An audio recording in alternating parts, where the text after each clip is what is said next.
Welcome back, Wolfpack Bros here, and we have a 6v6 single battle for all you guys that want to see it. And Isaiah has a pretty interesting team looking at that. I mean, I like the Illumise, and I like just a lot of what's going on. Kragon could turn into some funny things. Gengar, Cloyster, this is all a really interesting team. Now, I'm wondering what the Hippowdon's doing, because it doesn't seem like Hippowdon with Sandstream has much synergy with anything. But over that, this could be a really weird battle, because Smeargle into Gengar, how's that going to go? Also Smiley, that's an excellent name for Gengar. I don't think I've seen a Gengar named Smiley, but it only makes sense. Like, all Gengar does is just have that, yeah, I'm gonna get you kind of face, but he's so happy about it. So Gengar's going for the Will-O-Wisp. I do think this makes sense, because I mean, you're not taking like any Focus Blast chances, and most likely the Smeargle is going to be Focus Sashed, so by using Will-O-Wisp, you're anticipating just predictions. Maybe they think it's a Mega and they don't want Smeargle to be stuck in. Because now that Gengar has Mega Evolved, that Spell Tag is going to make, or the Shadow Tag, is going to make it really weird. Because now Smeargle can't switch out unless it has Baton Pass. And it's just going to set up the Spore, put Gengar to sleep. Gengar got the Burn Off. And now there's Sticky Web. So it's one of those like status entry Smeargles. And depending on how it plays out, you know, it can't, I don't think it can Parting Shot because Gengar is a Ghost type Pokemon. So it's really just locked in there, and it just has to wait for Gengar to wake up, but then Gengar is just going to eventually knock it out. And also Gengar doesn't really have to leave either. It has with the way that it's set up. So that's going to be Sticky Web and Stealth Rocks from the Smeargle. So that's kind of what we see for like the ultimate entry hazard Smeargle. You use Spore, you expect to get 2 turns out of it, and with the Focus Sash, it's pretty much guaranteed. So Smeargle can be a mean little guy like that. And so it wakes up into the Protect, goes for even more Protect. Oh, it's all Spike. So yeah, there's no Baton Pass. There's no way of Smeargle getting out of here. But also, Gengar isn't really making too much of this. It's not like using Sludge Bomb to try to knock out Smeargle, which is weird. And just the Protect spam. And I don't know why. I don't understand what the point of using Protect is when you know all of these guys' moves. I mean, maybe eating a Spore and letting the burn go down. This is one of the strangest things I've seen, because it really isn't making too much sense. We have Will-O-Wisp Protect on Gengar. As for what else it knows, I don't know. So that's going to be a switch out of the Gengar into Frosty. Frosty, the Kragon, he's gonna maybe use Sheer Cold. And Smeargle sets spikes, and now there's a lot of entry hazards, and I don't know what to say. Hey! Jingle bells, laughing all the way. Oh man, that's pretty gold. I gotta say, that's good right there. And yeah, Smeargle is going to gain ridiculous Moody stats. Nothing's really going to happen because of it, but Smeargle has like the dream setup. So there's Spore right there. Another Pokemon is asleep. We have Spikes, we have Stealth Rocks, we have entry hazards everywhere. Like, how do you come back from this? You have Sticky Web, the speed, I'm trying to figure this one out, because this is, like, this shouldn't have happened. Because Gengar woke up and then spammed Protect until it went back down. I don't understand any of it. So Smeargle's gaining and losing all kinds of stats. It gets switched out, and then Crawdon comes in. This is like a field day for Crawdon, because, I mean, if you take Spikes and all those things... Oh, Rapid Spin. Okay. All of Smeargle's hard work just goes away, just like that, from a chance wake up. So at least with, I guess that was it, just in confidence instead of knocking out the Smeargle. Just, okay, I'll let you set up and then I'll use my Rapid Spin Cryogonal. So I guess it makes sense. But man, that is some risky play right there, because I mean, what if Cryogonal didn't wake up and it got one shot? What happens to your plan then? And that's going to be Shelly. Whoa, huge knockoff right there, and it's a Life Orb. So this is an entry hazard on the Cloyster instead of what? It just got spikes and then got like super knocked off into Oblivion instead of going for Shell Smash. So that's different on the Cloyster, and then Illumise comes in. So I mean, I can imagine that if you get like Stealth Rocks and Spikes, that this is going to be very strong, because you have Prankster and you also completely get to shut down your opponent here. So knockoff is going to suck because it's going to like take away Citrus Berry or Leftovers or something. I didn't see an item get knocked off though. So the idea behind this setup is that you're pretty much just going to make it to where your opponent gets like super reduced. Now, dropping the attack right there pretty good, but then going into the, like, instead of trying to go for the follow-up on the more attack drop and going for the Toxic, I don't think that was the proper use of Illumise. But now we have Gengar. Gengar's back in, going to use Protect, so, I mean, just going for status stall and scouting out what Crawdon's up to. So that's going to be a Crab Hammer. Already at -2, though, so it is at half of its attack. Crawdon is a very hard-hitting Pokemon. Like I said, it's the playground until, like, the Rapid Spin lands for Crawdon, so he's getting good setup. And Reflect type Gengar. Is that a thing? So now we have a Water Dark Gengar with Protect and Will-O-Wisp and some other move against a Crawdon that can't really do too much damage because it's been dropped, and then it has leftovers, and then the Poison, and then the Protect. Like, this battle, it makes no sense to me. I want to figure out where it starts making sense, because so far, it's very interesting. I can't really say anything else, but that this is... I'm trying to figure out where the win condition is, what the game plan is. So, Will-O-Wisp and Hex.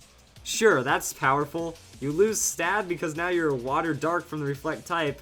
But I guess if you take away, like, the predictable weaknesses of a Gengar under Speed, you might have something there. So now Gliscor comes in. Will-O-Wisp. So this is not a Protect Gliscor, and right there's the risk of using a non-Protect Gliscor, because that's going to be status, and Gliscor went for the Substitute. Now, if you do get the Burn off, Orb off, Sub Gliscor is incredible, but you can't run Protect and Substitute because then you don't really have too much offensive pressure, and, you know, it becomes really sloppy from there. So now Gengar is a Ground Flying typing with the Reflect type. And because of Shadow Tag, remember, the opponent can't switch out, so he just kind of falls into this. So it's like status, Protect into Hex, and now Gliscor is using Roost. It really doesn't have any other options. It has Substitute set up, it's burned so it can't get the Toxic Heal. And the Gengar hasn't really been touched yet because the opponent's trying to set up, not respecting the Gengar. And things are happening. So Hex with the burn, that's going to fade the sub. Gliscor went for Earthquake, doesn't affect Smiley because of the Reflect type. Which is weird that he would throw out the Earthquake, but I guess it's its only offensive move. He could Toxic Gengar now, honestly. Gengar is susceptible to Toxic, I'd imagine. Doesn't have enough hit points for Substitute. Does it go down to Burn? Goes down to Burn. And the Gengar's just working out, and it shouldn't. My mind does not want to see the well, I mean, it wants to see it. It just doesn't know how. It is, though. So Spike's going to break sashes and stuff, even though it's most likely on Gengar. Protect is going... It's like just scouting into things. So Hydro Pump getting scouted. Smiley's going to Protect. Going to switch it out because, yeah, now you're Flying Ground type. You don't really want to worry and deal with getting hit super effective. Frosty's going to come in. And there's the Hydro Pump. So I think Craggon's a huge special defense tank. This shouldn't be too threatening. No, it's not going to KO again if it lands. So Life Orb on top of the spikes, being a little bit of damage. Frosty, tanky Pokemon with that leftovers. Gunk Shot, ooh. Going for the higher damage against the weaker setup. So Gunk Shot's going to KO. Playing that accuracy game. And that's what we're dealing with right now. So does go down. Smiley comes back in. So now he's Ghost. He doesn't have to worry. Gets that Will-O-Wisp onto Greninja. So now Gunk Shot isn't going to be as effective. Still getting the outspeeds. Hydro Pump isn't going to be absurd, I would imagine, or it's just going to miss as well. We already saw a Gunk Shot and Hydro Pump land, so those are some pretty balanced odds. That's going to be Protect, and it looks like it's really just like Will-O-Wisp stall into the occasional Hex, and it scores a KO. After just playing around your opponent by using the typings and Reflect type to make an outplay to tank it up. I don't know. Gengar's working, is all I can say here. I guess that Greninja didn't have Dark Pulse either. Hydro Pump, Ice Beam, Gunk Shot, maybe a low kick, like it's that ultimate, like, high coverage Uber wannabe. I don't know. Lumberry's going to take out the burn, though, and Outrage from the Dragonite. Are we going to see Gengar? Are we? Yeah, we're going to see Gengar survive it, though. What? And Gengar goes for the Protect. I guess to just, like, get... I think that kind of works out because... on that, actually, I don't know. Like, he can't be extreme sped, So might as well just go for that Will-O-Wisp. So now we have the Gengar scoring some KOs. Dragonite is pretty shut down from all that and hasn't got any Dragon Dances, is burned. Okay. So Bubba comes in, and here's another thing. So that's going to be the Sandstream, and like I said, I didn't see any synergy with the Sandstream, but Burn plus Sandstorm is going to be pretty strong. Rest on the Dragonite. So is this like Rest Talk Outrage Lumberry Dragonite? Not sure, but Hippowdon might have something planned, so that's going to be Stealth Rocks. So I mean, there is a layer of Spikes, there is a layer of Stealth Rocks.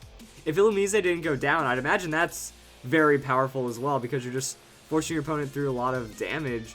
And just set the sand and left. So no, like, Dragon, I guess the Lumberry Dragonite was for its own sake, maybe? Or just in case it got double status? I'm not sure. We didn't get to see any Zoroark outplays either. Huh. Okay then.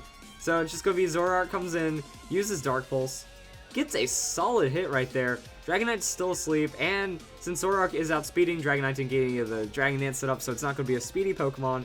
And we're just going to watch a lot of damage come in. Also, that multi-scale getting broken from the Sandstorm, pretty powerful. So Dark Pulse going to 2-hit KO on top of all that. And Dragonite goes down. I mean, I think the battle is going to end here pretty soon. It's been going on for a while. And alright, Smeargle. So Smeargle's burned. Smeargle's done. This game's over, I guess. Or is there one more Pokemon? It's just, yeah, Smeargle comes in, eats the spikes, eats the rocks, goes down. And Phoenix comes in. So it's going to be the Talonflame. Talonflame losing a lot of health to those Stealth Rocks. And I guess you can kind of just switch out into Bubba. Bubba's going to soak up a hit. Talonflame can't really safely Brave Bird. If it goes for a Roost, you got to switch into a Pokemon that most likely knows Stone Edge. And it's just going to be chip damage and recoil burn and stuff. So Citrus Berry. It is a tank Talonflame, or at least a Citrus Berry, like, trying to endure Talonflame. Not going to be outright damage. And that's going to be the forfeit right there, because it was pretty much over. Even though actually a lot of Pokemon went down for Isaiah as well. Just a really... I don't get the battle. Like, it happened. It was crazy. It worked. I guess... Like, I feel like there's, like, factors there that shouldn't have made it work, but it still did, so... Good job, Isaiah. I hope you guys enjoyed the video, and really interesting Fan Fridays for the middle Fan Friday.